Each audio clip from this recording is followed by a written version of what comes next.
This is from the company Kastking. Now, I've had several products from this Kastking company, and I have been very impressed with them. I actually have them set up on my spinning reel and the bait caster right here, and I'm going to show you the two difference in these. These come in a wide variety of sizes, by the way. It covers and protects baits, protects rods, and prevents tangles.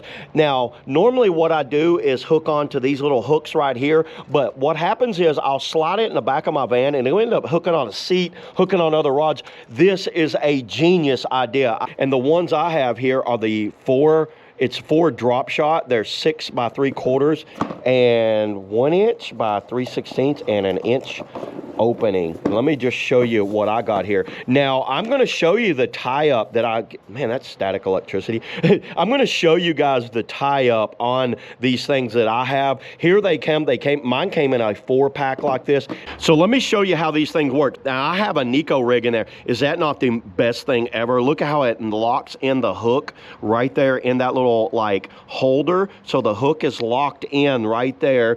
The line goes through this top part right here, so it doesn't pinch the line. It allows me to stay all tight on there, locks into place, and it just clips onto the rod. There's the bait caster one right there. Let me show you how I have this Texas rig hooked up in here. So same deal. This is a 4/0 like open hook right there. That's a little worm hook, and I have a weighted on there, and the hook just hooks in right there. So you want to line your Cinco up like that, and look at that. And it's vented, so it'll help that dry out, and it'll be all good to go. But I'm actually going to order some for every one of my rods. I have these 4, and I wanted to test them out today and see how they work. But everybody, I've been very impressed with these things. So yeah, there it is, everybody. That's all I got on the Kastking, bait capsule for fishing rods. See y'all in the next video.